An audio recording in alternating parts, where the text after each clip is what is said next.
So the president-elect, Donald Trump, going off on the mayor of Chicago for a spike in gang violence. Mr. Trump suggesting that Rahm Emanuel isn't up to the challenge of protecting the city, tweeting this. Quote, Chicago murder rate is record-setting 4,331 shooting victims with 762 murders in 2016. By the way, that's an increase of 57% for the year. If the mayor can't do it, he goes on to say, he must ask for federal help.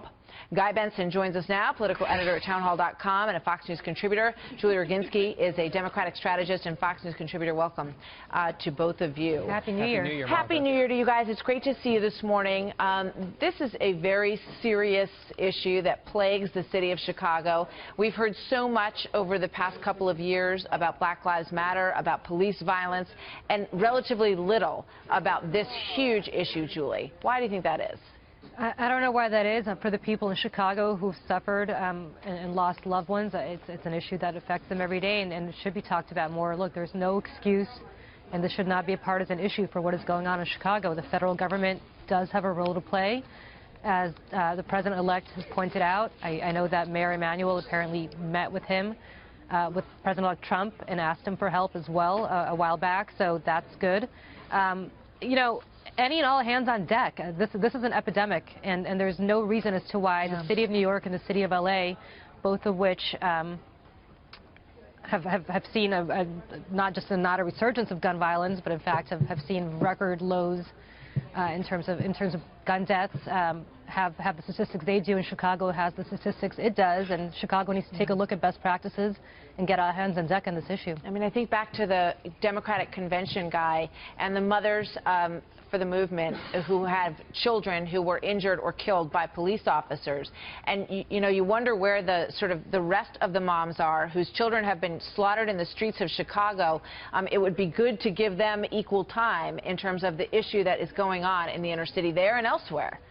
Yeah, but Chicago's particularly bad, as Julie just said. And if you look at the numbers, Chicago's murder rate, or the number of murders in that city, is higher than New York and L.A. combined last year. Yep. New York and L.A. are bigger cities than Chicago population-wise. And so when you look at this problem, and there have been a lot of reports on it, the Chicago police feel like they're on their heels. They feel like they are hamstrung. They feel like they are burdened with huge amounts of paperwork and political pressure. And I've never been one to say you should never criticize the police. I think police ought to be criticized when they do something wrong. Every case should be taken on its own based on the facts of the case. But in this culture that we're seeing increasingly in places like Chicago, where the cops feel like they're getting it from all angles, they're taking a step back. They're being more tentative in their job of law enforcement as a result, and you're seeing communities suffer the tragic, lethal consequences. It's been documented by Heather McDonald in her book quite closely. And here's Gary McCarthy last night, the former police chief there, on 60 Minutes. Watch. It doesn't seem that filling out a two-page report is that onerous. Oh, sure it is. It can take you up to 45 minutes. And one of the things in policing that we've been trying to do is knock back the amount of time that officers spend doing paperwork and get them out doing more proactive things to prevent crime. Yeah. Julie, President Obama is going to address the city of Chicago in one of his final speeches. What do you think his legacy will be on improving our inner cities? Well, in certain inner cities, certainly if you look at places like New York, for example, where I live, his legacy is quite good. It's really not a federal issue. I know the federal government does have a role to play. It certainly did in the 90s under Bill Clinton in reducing violence. But this is really a city-by-city issue, as Guy so aptly pointed out. Why is it that the city of New York and the city of Los Angeles, also governed by Democratic mayors under a Democratic president, why have they seen the crime statistics that they have? And Chicago, which is governed by a Democratic mayor under a Democratic president, has seen the statistics it has. So again, this is not a federal issue, although the federal government does have a very significant role to play. And I strongly urge the president-elect to sit down with Mayor Emanuel and to work this out. And there is something that both of them can do in tandem. But this is not the time to sit there and play partisan blame games. It's the time to sit there and try to figure out what's going on.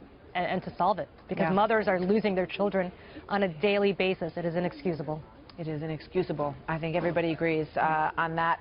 The work is cut out for them in the city of Chicago, and the rate has gone up in many other cities across the country, regardless of the fact that it's improved somewhat in the two big cities that you both mentioned. So it is a nationwide issue. Julie, thank you very much. Guy, thank you. Thank Good you. to have you both here. Thank you.